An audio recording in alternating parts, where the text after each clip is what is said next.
Hello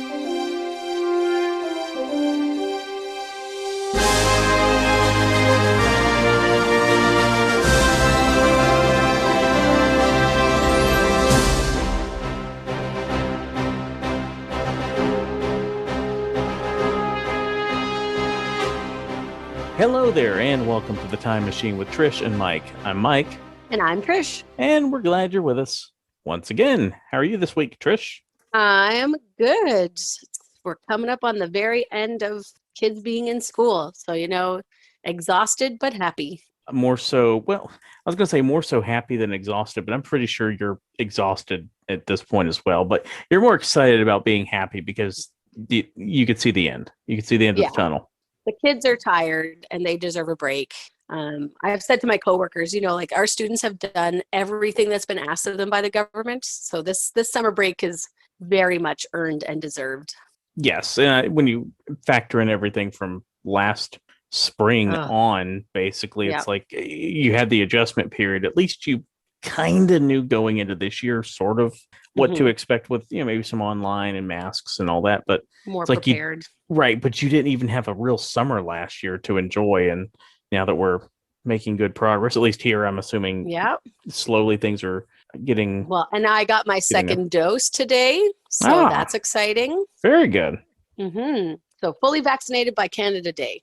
There you go. I know we had way to celebrate. President Biden here had a big goal. He wanted to have, I think it was 100 million fully vaccinated by Independence Day, July 4th. And I think we're close to being on track to make that happen. So that's fantastic. Yeah. Well, and it's funny, I was looking through my Facebook memories, and I had shared 4 years ago a T-shirt for teachers, and it said, I survived this year of school. And it was back when the bottle flipping was happening and fidget spinners, and there was one other thing. I can't remember what was on the T-shirt. Was that only 4 years ago? That was only 4 years ago. And I was like, can I go back? I'll definitely take that year of teaching. Like, that's got nothing on 2020, 2021. I remember the whole fidget spinner thing. I've still got a few around somewhere. I have only seen one student. And I remember I work at a school for kids that have all kinds of neurodiversity happening. Right. I've seen one kid be able to use a fidget spinner appropriately as an actual strategy tool. That's it. Every other it's just a toy. Oh, I bet. The toy that drove me crazy. Well, it's like even before fidget spinners were a thing, I would just make my own. Like I'll take a paper clip. Well, remember, you just had rulers and pencils. Yeah, but I'd be sitting at the desk and I might take a paper clip and straighten it into some sort of like triangle or something, or just twirl it, or I'll take like the cap of a pen and twirl it. Like I don't need to go spend $6.95 on some piece of plastic that's probably going to break. No. What's the best thing? The cheapest thing? So if parents out there, anyone who's listening, or teachers, if you have a child that likes to fidget, right? Or like most of us, I think, like I play with my ring or I play with a hair elastic or whatever, Velcro dots. So you get Velcro dots and you stick them wherever the kid sits. And then they like to rub their finger along the soft Velcro part. And it's like so quiet, you don't hear anything. But you barely see the kid moving. It's the stimulation. Right? Yeah. It's that touch stimulation. Yeah. It works great. Okay. I might have to try that sometime. Dollar store dots. So cheap too. Okay. Yeah. Well, but at least things are. You always learn something new on this show. Yes, you do. Sometimes it's good. Sometimes it's not so good. Not so good. Last week's episode obviously did not start so pleasantly, but and spoiler, this week's episode is going to a little bit of a mixed bag. But we're not going to linger on the bad very long. So, and this first story really is kind of a mixture of good and bad. Well, it's a bit of a follow-up as well too. Yeah, an update on. So last week, of course, we started the show talking about Pulse, and then moving on into the Canadian residential school system and the news that kind of broke out of BC with the discovery of the remains of some students. And unfortunately, this is not a surprise to most Canadians who are actually in the know about the history of residential schools. But on June 11th, 2021, 104 potential graves have been detected at the site of a former residential school now in Manitoba. And this is just going to go on now that there's actually a call for investigation and justice. We're just going to be seeing this in the news more and more, Yeah. which on one hand is great. These families can get some justice and find some truth, but it's just hard Yeah. to hear. And we had discussed this even a little bit last week, was we kind of speculated like there have to be more of these burial grounds, and that it's just a matter of time before they're discovered. And there you go. Yeah.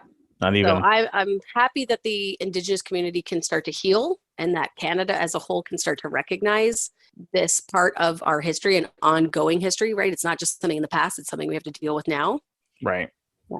But the positive of this story, aside from the update, is June 13th, 1996, the Governor General, Romero LeBlanc, and of course we've talked about the Governor General, or the GG, is kind of the Queen's representative in Canada. So he announces the government's intention to have an annual national celebration of Indigenous peoples every June 21st. So June 21st, well, it's also the solstice, is Indigenous Peoples Day in Canada, where there'll be various events where Indigenous people can highlight and teach about their culture and have it be celebrated and embraced. Well, an update to this as well is that June 3rd, 2021, the Canadian Senate on Thursday, so that was June 3rd, sorry. Thursday, June 3rd. Yeah. Thursday, June 3rd. There we go. 2 weeks ago. Unanimously passed a bill to create a statutory holiday for the Truth and Reconciliation across Canada. So on Bill C5 that passed, the Government of Canada is now recognizing September 30th as the National Day for Truth and Reconciliation, which is dedicated to remembering and honoring victims of residential schools and their families. So immediately after the discovery of these remains in BC, the Senate was like, we got to do something. And they passed a national holiday. So it will be a day off where it will be in memory of these individuals that survived the residential school, and also in recognizing those that did not. And it kind of builds on Orange Shirt Day, which you wouldn't have Orange Shirt Day. It's definitely something that is in Canada. But it's a day where you all wear your orange shirts and you discuss what actually happened in residential schools. And we call it Orange Shirt Day because of a young girl who ended up going into the residential school. She was very excited to go to school. Her grandmother bought her an orange shirt, which was her favorite color. And as soon as she got to the residential school, of course, the children were stripped of all their personal belongings and forced into school uniforms, and their hair was shaved and all that kind of stuff, right? Like institutionalized. And so we wear an orange shirt in memory of this incident. And we talk about residential school and we teach our kids. And so it's building on that, which is really cool to see. Yeah, no, I would agree. And it's good that you talk about it, because there's been debate and discussion down here in the States about various topics and what should and shouldn't be discussed in schools and everything. And so it's, to me, you can't run from history. No. You have to teach history, and history is good and it is bad. And it's even like on this show sometimes, like last week, very heavy on, the first 20-25 minutes last week, probably not the most entertaining. Some weeks it is. And but that's life. And there's that quote that says, if history isn't making you uncomfortable, you're probably not learning history. Yeah. And it's a bit of a cliche, but if you fail to learn from history, you're doomed to repeat it. And you can find examples of that throughout history. And you just got to trust. I mean, there's bad teachers, just like there's bad doctors and bad lawyers and bad custodians, right? Like there's always going to be people that go into the job for the wrong reasons, but you have to trust, for the most part, the professionals that are talking to your children. Like I'm going to teach about residential schools to my 6-year-old, very different than I'm going to teach to my 14-year-old. You know? Yeah, absolutely. And I'm not saying there's a one size fits all approach to things. But I saw there was parents that were saying, like on a group that I'm a part of, and they were saying it's very important to include, but I'm hesitant. And they were talking about, learning about the Holocaust in grade 6 seems so young. And it's like, really? Like, if you think about it, of course it's going to be taught age appropriately. But you have students, I mean, in America, in Canada, that have come from literal war-torn countries. They've gone through war. They've gone through droughts. They've gone through refugee camps. Like, if you don't recognize that experience and talk about it and teach it, like you said, you're not going to learn from the past. but B, you're not helping them live through that trauma and guide them, because you're another trusted adult that has to help them go forward. And I tell my kids all the time, my students, and my own girls, I call kids, right? You say as a teacher, you're like, oh, my kids, meaning both biological and student. But I tell them, you're going to be the future. You're going to be the ones that are making decisions about very important things. And you got to know all the facts. And if you don't know all the facts, you can't make the best decision. Exactly. It's like with anything, you want to be informed, whether it's, the example you laid out, or even something as simple as just, you want to go buy a new car. Okay. Mm-hmm. Before you go buy the car, do a little research. What kind of car you're looking for? Talk to your bank or whoever you maybe possibly can get your financing through without doing it through the dealer or whatever. Mm-hmm. Do some research like we do every week for the show for you. That's right. Try to. Yes, we tried to. We make an attempt. An attempt was made. So I'm looking forward to September 30th and seeing how this holiday Memorial Day kind of plays out. Yeah. It's got to be the record for the quickest turnaround for a holiday to be made. Yeah. So it was very quick, which, I mean, it's been a long time coming. So I'm glad that they pulled the trigger on it. But I mean, it was within a week or something of them being discovered to, we're making this today and we're doing it later this year. Like y'all did not waste time. Nope. Good for you guys. I mean, not good, obviously, that it's happening, but it is a positive step forward for this reconciliation. Yeah. So on the 21st, you can celebrate the indigenous cultures. Maybe even just, what I tell my kids is just research the land, who used to live here, right? Who used to live on the land where your house is, and just learn a little bit about the history of the people. That's something you can do on the 21st of June. Yeah, absolutely. And on the 17th of June, 1994, a very infamous, dare I even say the most infamous police chase of all time? I mean, can you really think of one more? I mean, maybe if back when like Bonnie and Clyde were around, if there were. That's true. Maybe that would have been, but Bonnie and Clyde didn't take 2 hours. No, and it took long because they were going. This white Ford Bronco was going slow. Of course, we were talking about the O.J. Simpson pursuit. Yes. Earlier on June 17th, O.J. Simpson was charged with the murders of his ex-wife, Nicole Brown Simpson, and her friend Ronald Goldman. And he did not turn himself in at the agreed upon time, and an arrest warrant was issued. And he hopped in his 1993 white Ford Bronco, which they are bringing back now, by the way. I don't know if I did hear that. Seen that. Yeah, they're bringing the Ford Bronco back. Didn't the Bronco sales skyrocket after this? It was like a 2-hour ad for them. It was. Right? They had to have gone up. But yeah, so Broncos are coming back. Anyway, so what made this pursuit interesting?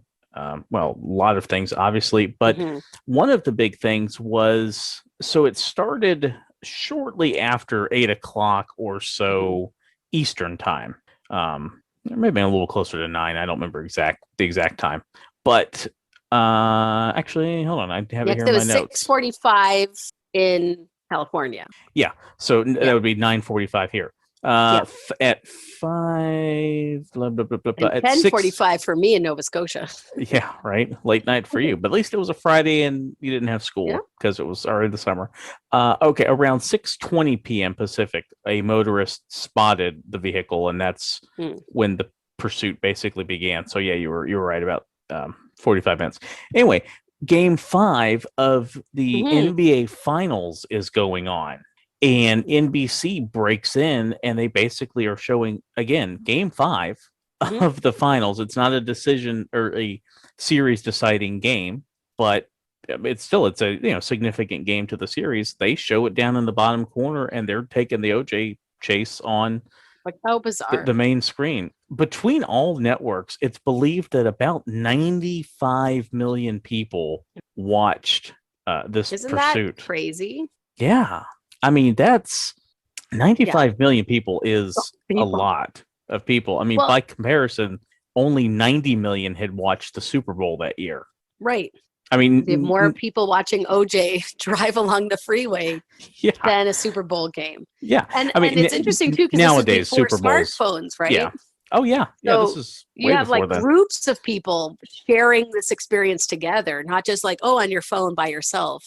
Yeah, and it's a whole different. It would be obviously. I hope we never have something like this again, but Yeah. it would be interesting. Sort of. I use that just for lack of thinking of a better word to use to see how something like this would play out nowadays. Like, yeah, fascinating to see the kind of the social impact or like Right. how people would experience it, the shared experience. Yeah, because I think more and more we're getting fewer of those experiences, right? Like we've talked about 9/11 and Hmm. being with a group of people and having that shared moment. I obviously, I mean, I was in grade 4, so I'm pretty sure I was in bed and woke up to the news. And as a kid, I was thinking like, well, he's an actor, like he doesn't do things wrong. Like in my naivety, right? As Hmm. what are you 9? You're 10 years old. Right. I was like, but he's an You don't actor. He fully doesn't do grasp bad things. what it is. Right. Right. But yeah, having that shared experience of watching it with a group. And I remember learning about how people were ordering pizza and like having Domino's was delivering all over the place while people didn't break Oh away yeah. from their screens and stuff. Yeah. So I remember this night. We my mom, dad, and I we left to go to dinner. We were going out to have a late dinner, and we were at because I remember they did a press conference right at 8 p.m. Eastern, where Simpson's lawyer got up and read what was basically a suicide note. Oh yeah, yeah. And I remember seeing that, and then we went to dinner. We went to Chi-Chi's, which was a Mexican restaurant chain here in Okay. America at the time. Um, and we went to dinner, and I remember because we would go there a lot, and so the waitress was real friendly with us. She's like, they haven't found him yet, or whatever. She's like, she kept going over to the bar area, and she'd tell us like, nope, because they had it up on the TV in the bar or something. And we wound up leaving the restaurant and had no idea that the pursuit had started to begin. And then we were, I don't remember Hmm. what exactly we did. We just kind of were driving around for a little while or something. I think we went and got ice cream afterwards or something. And we come home as the chase is kind of wrapping up, as he's pulling into his house to, eventually surrender. Surrender. Yeah. Yeah. Just so odd. Yeah. 'Cause, yeah, when they well, and it's funny. So I don't know if you've watched the People versus OJ, like the miniseries. No, I've wanted to. I just have not had a chance to It's watch it yet. really good. So I remember when it first came out, watching it, and it was I think you maybe would have a similar experience, but watching the story play out and putting yourself back Hmm. as a younger person, right, as a 10-year-old, 11-year-old, Sure. remembering how you experienced it. So, like, I remember when the trial started and how it would be on the TV, and my mom and dad would be watching it. And it wasn't the same intensity, maybe in Canada or for many Canadians as it was for Americans, but it was still significant and we watched it a lot. But remembering, like, oh, yeah, I remember when that happened and like what I was doing as a kid and then realizing as an adult kind of the significance of what was going on Oh was yeah. really a really weird experience watching it, like interesting experience. But yeah, you got to watch it. It's really well done. Yeah, no, I would agree because when you're a kid, there's obviously a lot of things you're not thinking of when you're seeing something like this. Whereas when you Hmm. go back and watch it as an adult, you would kind of go, there's a lot of things that could have gone really, really bad with this Yeah. on national TV. Hmm. And um, I mean, this could have definitely had a different ending in a lot of Hmm. ways. Um, but Yeah. he turned himself in, and of course, we went on to have the trial of the century, Yeah. I'm and watching that. he was obviously found not guilty. Yeah. October 3rd, 1995. Now, Not guilty of the 2 murders. I remember watching the verdict come in. I was in my uh, science class.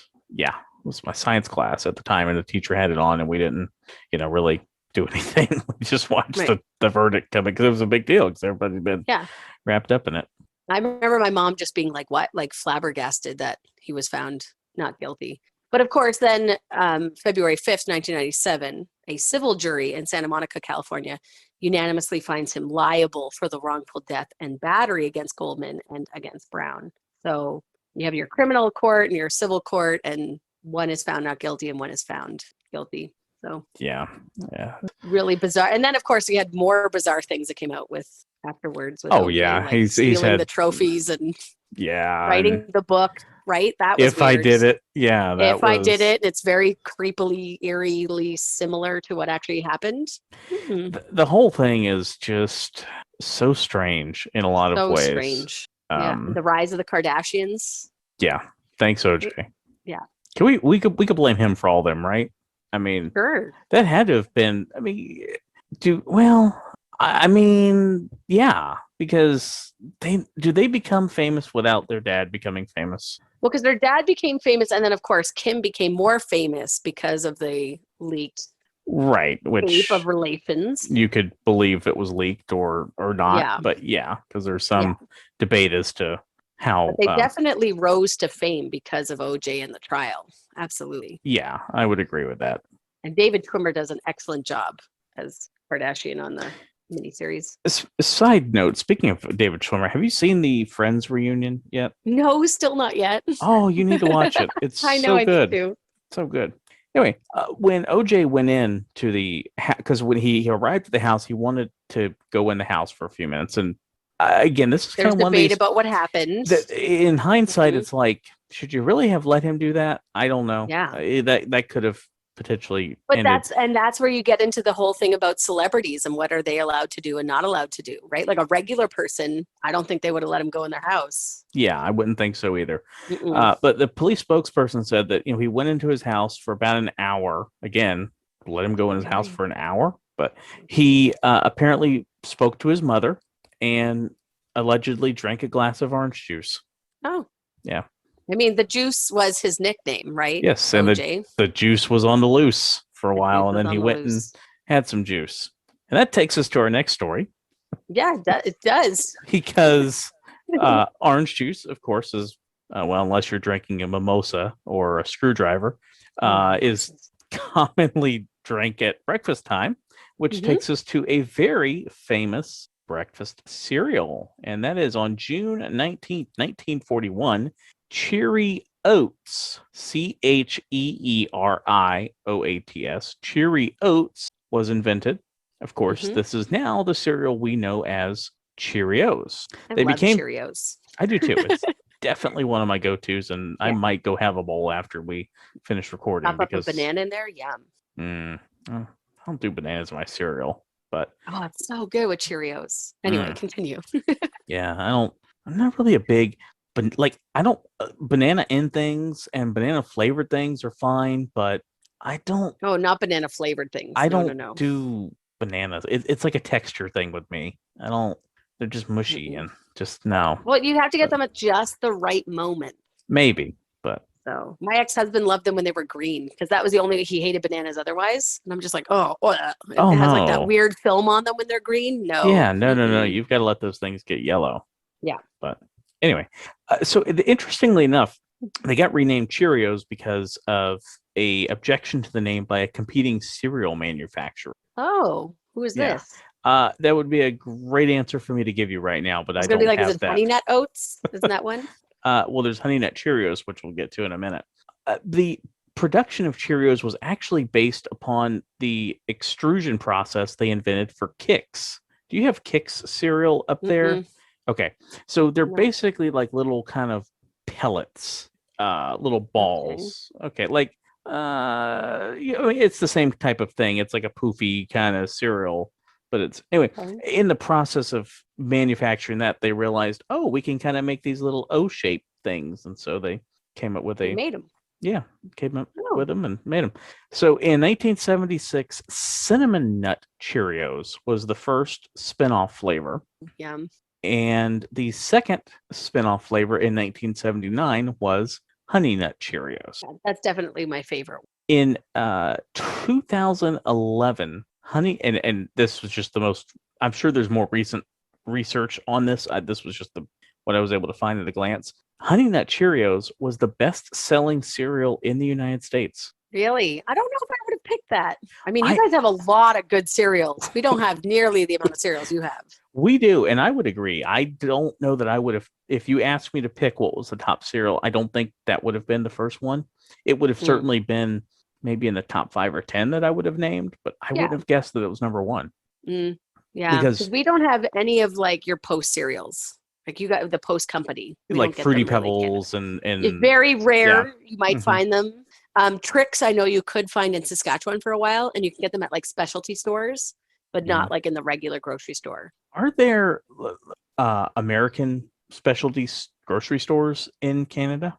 Well, like I know there's not necessarily American specialty stores, but Hmm. there's like a candy store that will import things from all over the world. And so one of the things they import is tricks. So if I'm feeling Oh, like okay. I really need a box, I can go to Be Sweet Convenience here in Edmonton and pick up a box. Nice. Okay. Yeah. Yeah, because Trish has I have sent her pictures of our cereal Oh aisles my God. here in America. Crazy. I think your initial reaction when I first sent you, like, 'cause I literally stood on one end of the aisle and took like a wide shot, and then I snapped Like, how long are pictures your of. aisles? They're pretty. Well, it depends on the store, I guess, and the way it's laid So out. many But cereal flavors. when I sent you that picture, I think your initial reaction was, "Wait, you have a whole aisle for cereal?" Well, because like where my cereal is located at my local grocery store Hmm. is one end of the aisle is like cookies and like kind of snack items for lunches. Then you have the cereals, then you have the oatmeals and syrups and peanut butters and jams. Like that's all one Hmm. aisle. But your aisle was just like all cereals. There was Pretty much. no oatmeal, there was no syrups. It was just boxes of cereals. Yeah, like the oatmeal and the syrups and stuff, those are usually on like the other side. So like if you're walking in an aisle, you've got something on the left and something on the right. So like the Right. cereals all on one side, and like the oatmeals and the Oh my syrups and gosh. You pancake have so mix and many stuff is on flavors the down others. there. Yes. Yeah, we do. Um, some of the other flavors of Cheerios. So what do you have up there? You just have Cheerios and We probably have Honey like Nut the Cheerios. multi-grain honey nut Okay. Cheerios. I think the cinnamon, Apple cinnamon. apple Okay. cinnamon. Do you have frosted Cheerios? Yeah, there's a version of them. Yeah. I Okay. don't know if it's like Um, official Cheerios, but like I know Walmart has like a brand. I'll be honest, as I'm running this list, I don't know if all of these are always some of them are limited editions. I know because, but they have yogurt burst Cheerios. No, we don't have Oh, those okay, things. so those are kind of yogurt We don't have the coated. fun flavors. Yeah. Chocolate peanut butter Cheerios. Oh my God, that sounds amazing. Yeah, those This is are like the Girl Guide cookies conversation all over again. pretty much. We had maple Cheerios a couple of years ago. There's Hey, that's Canadian. strawberry Cheerios. There was pumpkin spice Cheerios a few years ago Oh, because no, I'm not a pumpkin spice girl. see, I am a pumpkin spice guy, so Wow. But I So that never was your had. jam. No, I never had them though. Oh no, you didn't try them out? Oh no, you see, because like every October down here, everything gets a pumpkin spice variety at this point. Right. So it's like I just can't do them all. So in 2009, the U.S. Food and Drug Administration sent a letter to General Mills indicating that Cheerios was being sold as an unapproved drug. What? How? Yes, because there was labeling on the package that said you could lower your cholesterol 4% in 6 weeks. Oh, I see. Kind of like Cheer- the dietary information. right. Cheerios is clinically proven that eating 2 1.5 cup servings daily of Cheerios reduced bad cholesterol when eaten as part of a diet low in saturated fat and cholesterol. So Hmm. the FDA said you need to change the way you market Cheerios, or you need to apply to sell Cheerios as a drug. Well, General Mills responded with a statement that their claim of soluble fiber content had been approved by the FDA and that claims about lowering cholesterol had been featured on their box for over 2 years prior. How So did the FDA mess that up? the FDA followed up with a letter approving Cheerios labeling on their boxes and declaring that the matter was moot and required no further action. So not it was a big to do over nothing. Pretty much. So General Mills actually got one sort of over on the government, unlike Coca-Cola's Hmm. attempt to make a 7.5 cent coin. Yeah, that didn't go over That very didn't well. go anywhere. If you want to learn more about that, go back to the archives and listen to the history of Coca-Cola. Yeah, I think it was episode 3 or 4. Yeah, somewhere back there. It was one of the early ones. Yeah. Funny. Now I want some cereal. Yeah. Well, I mean, this can be a very easy thing to do for, Father's Day is make your dad a bowl of cereal for breakfast if you're having a hard time figuring out how to celebrate our fathers. Well, yeah, because breakfast in bed's always kind of a thing people try to do on Mother's Day or Yeah. something. But what do you Your get? What dads now? like breakfast in bed. Yeah, no, we're not making eggs. Dad's getting a bowl of cereal. Kids are lazy. It's like we did this once already this year. Like we already took care of mom. But Hmm. yes, the it's going to be Father's Day on June 9th. Oh no, June 20th this Yeah, year. this weekend. Yeah. This weekend. I had to like think of the dates in my brain. But the very first Father's Day that's going to be celebrated in America, and then of course Canada just tags along in what you guys do, was June 19th, 1910 in the state of Washington. But it's not going to be until 1972, so 58 years later, that President Woodrow Wilson, when he made Mother's Day official, he's then going to make a Father's Day official. So July 5th, 1908, a West Virginia church sponsored the nation's first event explicitly in honor of Father's Day. It was a Sunday sermon in memory of 362 men who had died in the previous year. There was an explosion at the Fairmont Coal Company, and so they had a kind of memorial thing at this church, and then they made it an annual holiday kind of the next year in 1910. They spoke in a woman named by Serona Smart Dodd, who is one of 6 children raised by a widower. She tries to establish an equal equivalent day to Mother's Day for male parents. And she starts going to the local churches and the YMCA, shopkeepers and government officials to drum up support for the idea. And it's successful. So Washington State celebrates the first Father's Day, June 19th, 1910. And then slowly the holiday spread. In 1916, President Wilson honored the day by using telegraph signals to unfurl a flag in Spokane when he got to press a button at the White House in Washington, D.C. So apparently he was, Happy Father's Day, pushed a button, and a flag unfurled in Washington from D.C. So I guess it was a big deal. Seems kind of interesting to tie the two together. Yeah, it does. And I'm trying to just think through the logistics of that. I mean, I can't see how, like somebody, you do the telegraph and then that sends a message to somebody to unfurl the flag. Like there's no way in 19. Yeah, or like does the button, the electronic signal, unfurl the flag? I don't Could know. it? I thought it was an interesting piece of trivia that got included in Father's Day. So that was kind of No, cool. I totally agree with you on that. I'm just trying to think through the logistics of that, given the technology at the time, if Yeah, that's even doable. possible. Yeah, I don't know. I'll have to investigate further. In 1924, President Calvin Coolidge urged state governments to then observe Father's Day. But of course, then it's not going to be until Woodrow Wilson does it. So today, of course, fathers are celebrated in the United States and Canada on the third Sunday of June.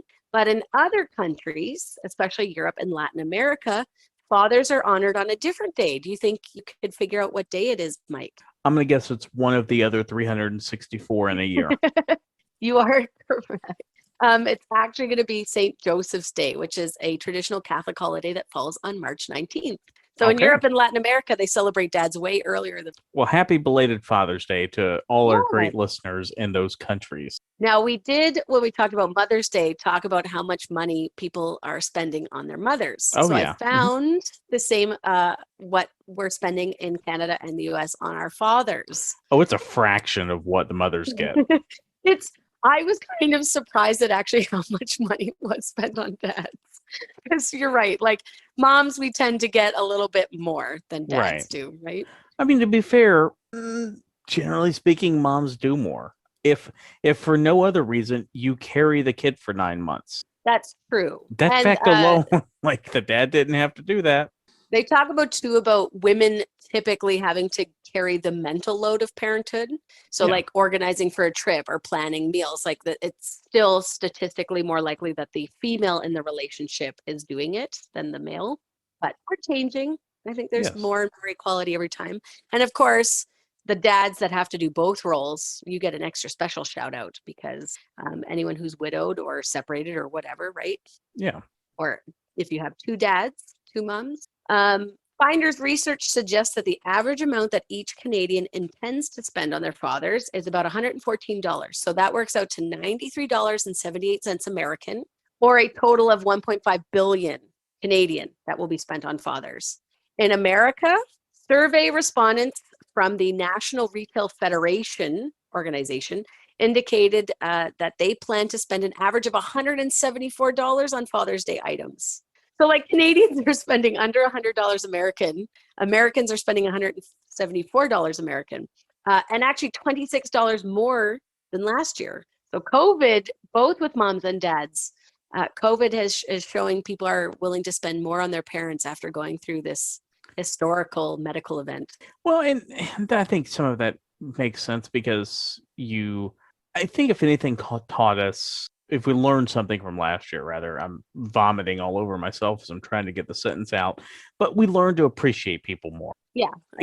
I think, especially in lieu of not being able, in a lot of instances, such as yourself, to be able to see your parents, the only thing you can think to do is, okay, I'm going to get them something a little bit nicer this year or something. It's like, it's not, because it's not always about the dollars that you spend, but at least you feel like, okay, well, maybe I'll spend a little more this year to just do it's the best I can do right now. You know, there was a survey too that said as soon as COVID's over, if the next person that you could hug, who would that person be? And the majority of people said their moms, and then the next person down was dad. Yeah. And then significant other if you're apart or close friends. So wishing a very happy Father's Day to all the dads out there. Yes. And hope you have a relaxing day, maybe a cold one on the porch, whether it's alcoholic or non. There you go. And any gift ideas for Father's Day? Right. If it, still got a few days. Maybe somebody doesn't know what to get yet for Father's Day. You got a suggestion? Also, dads, don't pull this stuff. So my daughters and I had the best idea for their dad, and it was a beard kit. He doesn't listen to the show, so he won't have his spoiler. But it was like this beard, is like, going to be the one time he listens to the show. The one time it's like, damn it. But he, doesn't have beard oils or a beard comb or anything like that. So we're like, sweet, we're going to get this nice kit. It's going to take care of his beard. He's going to be looking all nice for his wife. And then it shows up on our porch and the girls are all excited. They want to wrap it right away. And what happens that night? He shaves his friggin' beard. He's like, are you kidding me? The dads. Father's Day is coming up. Don't change things. Don't be getting haircuts. Don't be buying yourself new clothes. Don't be buying yourself a new plow gun. Plow gun? Which is what our next story is about. Yeah, I know. There's gotta be there's wacky. There's more to that one. There's more to that one. So, I mean, I know there's probably Americans out there that are, and maybe some Canadians, I don't know. We tend to talk about American gun culture in terms of the differences between our two countries. But this one, I'm sure, like I said, I'm sure there's some dads out there that will be getting like a new hunting rifle or something, right? Sure. Yeah. June 17th, 1862, in the midst of the American Civil War, inventors W.H. Francher and C.M. French of Waterloo, New York, successfully receive a patent for the quote-unquote new and improved ordnance plow. It's a horse-drawn plow outfitted with a firearm. Nice. Like, what? No, why is a mid-19th century farmer in need of a gun right on their plow? Well, what do you think? Well, I mean, there's the obvious. I mean, if you're plowing a field, you're out in the wild, maybe you have to encounter animals. That's actually a better answer, but they were saying, it's used in border localities subject to savage feuds and guerrilla warfare. That's the quote. Translation. So the Civil War going on, right? Yeah, like the Hatfields and McCoys. Mm-hmm. Yep, that's exactly it. So many farmers living in Union border states endured Southern cavalry carrying out raids on their farmland. And so the idea is that you would have this gun attached to your plow, and then you would take the gun off the plow, set it on the ground so that you would be protected from the recoil of the gun, and you would shoot at whoever was attacking you as you were plowing your fields, which seems wild. Also, it seems really crazy the size of kind of the bullets, the caliber. So it could have a projectile of 1 to 3 pounds that it could fire. And to get a sense of that, Civil War era cannons typically fired balls weighing 6 pounds up to 12 pounds. So like you're firing a 3-pound projectile. off of this plow gun. I'm curious now as to how far that would go, because you can't imagine it's got a ton of power behind it to push I out, don't know. a munition that's a pound, 2 pounds. I mean, because think of a Yeah, bullet. that's a A big. bullet is only a few ounces. Yeah, it just seems wild to me. Now, they got the patent, but they never actually created and sold the ordnance plow gun. Maybe Two that's things. why. Well, two things was it seemed really kind of silly that you would have to like stop and unhitch your horses and then put the plow gun in the earth to protect yourself from the recoil. And the other thing is they were saying that raiders would right away spot a farmer using it, and they would just take out the farmer right away before he could even have the opportunity to use Well, yeah, the because you gun. would, I mean, the setup time, the whole Yeah, purpose of a gun is to be able to act quickly. And if you've got to, hop off your horse, put your gun in the ground to fire it, like you've wasted your yeah, shot's gone and you're probably gone at this point. Because yeah. if you're wanting to shoot something, it's probably already shot you. And seeing you basically have a cannon on your plow. It's like, okay, that's a plow that's not a regular plow. You would just snipe them and take them out before you then Right. continue with your raid. So It would not just be the very discreet. no. So interesting idea, right? A one of Yeah. a kind gift, but definitely not something that actually No, sensible. probably not going to make for a good Father's Day gift this year. No. And well, you said this originally was invented in Waterloo, New York, correct? Yeah. Okay, Mhm. well, that takes us to June 17th, 1885, when the Statue of Liberty arrives in New York Harbor. Oh. The Now, do you know what the statue is made out of? I assumed it was isn't it no wait, what is it? It's copper because copper Yes. turns green. Yeah. Yes, it's copper. So it was a gift from the people of France to obviously the people in the United States. It was designed by French sculptor Frédéric Auguste Bartholdi, Oh, and it sounds more its Italian. well, all right, and its metal framework was built by Gustave Eiffel. Ah, Eiffel Tower fame. Yes, and so the statue, of course, everybody knows, the Statue of Liberty, and they know what it looks like. She's holding a torch, and the date in Roman numerals on the tablet she holds is July 4th, 1776, which is, of course, Mm-hmm. the date of the Declaration of Independence. Independence. And did you know that she has a broken shackle and chain that lies at her feet? I did only because I recently watched a documentary about the island that they actually built the Statue of Liberty on, because that's the kind of nerd I am. That I'm not even learning about the statue. I'm learning about the land underneath the statue. Right. So the broken shackle and chain commemorates the recent national abolition of slavery. That's really cool. I love Yeah, that. that they added that in at a relatively short period of time, because this was 1886, so it was not that long after. Hmm. Yeah. Have you ever been to the Statue of Liberty? No, I have not. No. Have you? No, it's something I would like to do. I'd love to visit New York.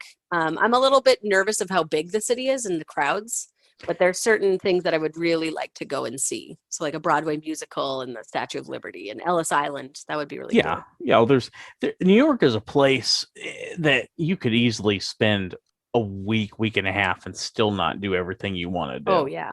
Because between you factor in all the different touristy things like the Statue of Liberty or whatever, and then you want to see a show or two on Broadway, that right there takes up a couple of nights of your time. But the statue is 151 feet 1 inches tall, which is about 46 meters. The statue itself, that is, and then from ground level to the top of the torch is about 305 feet 1 inch, or Can you actually 93 go meters. inside up to the top? You used to could. Okay. However, they have not. Public access to the balcony around the torch has been barred since 1916. Oh, wow. So for a while. So like nowadays, nothing surprises somebody Right.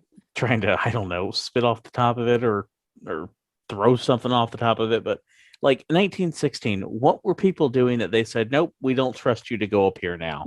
No more. Weren't people supposedly like civilized back then?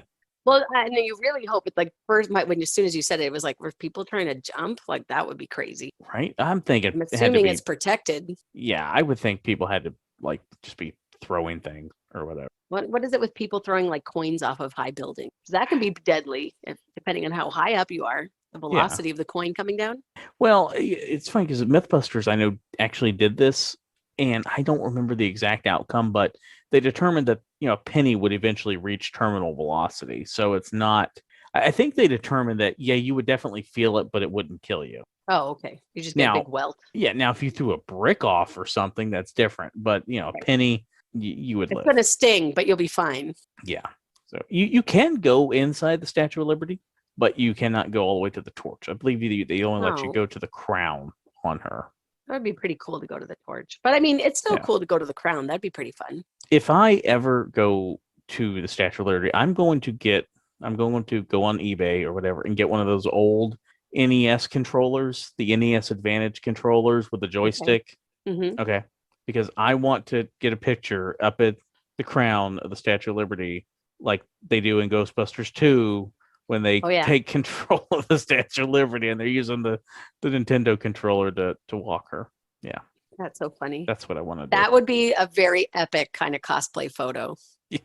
You got to go in your total gear. Yes, I will do that. I will take my entire Ghostbuster because that's another thing. When I'm in New York, you'd have to go to the fire station Oh, yeah. or the firehouse rather.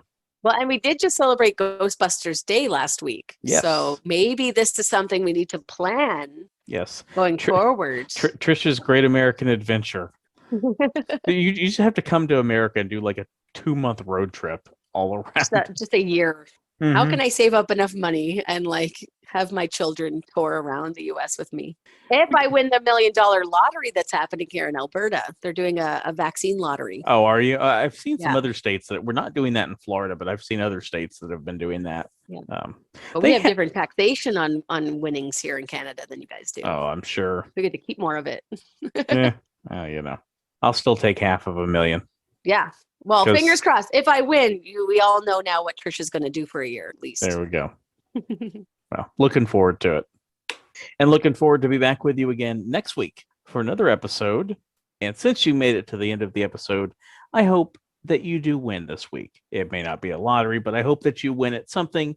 And if you didn't make it to the end of the episode, well, I hope you just, Last place for everything. yes, you're getting, 12th place in Mario Kart for every race this week. Ooh, that's just awful. Imagine But- leading and you get hit with the blue shell. Yeah. Yeah, right by the finish line. Yep. I've done Oof. that before to somebody. Ooh, oh, that's mean. That's low. That's like friendship ending. All's fair in love in Mario Kart. That is true. Oh, and as always, gang, if you have questions, concerns, queries, freakouts, you can find us on the Time Machine with Trisha Mike on Instagram, the Time Machine with Trisha Mike at gmail.com. On YouTube, you can find us as well by punching us into that search bar. Please hit subscribe and like and help us become legitimate on YouTube. And on Anchor, you can leave us a voicemail and we can include you in the show. And coming soon, we are going to have a special Canada-US episode since Canada right. Day and Independence Day are coming Very close. very, very soon. So if you've ever had questions, hey, what about this in Canada or what about this in America? Some of the differences, whether they're somewhat serious, like how the political system works, or something silly like the cereal aisle, let us know. And Yeah, we'll talk about it. We'll talk about it. Coming soon, very soon. So Very, very soon. yes. So on that note, have a great week, everybody, and we'll catch you next week right here on the Time Machine.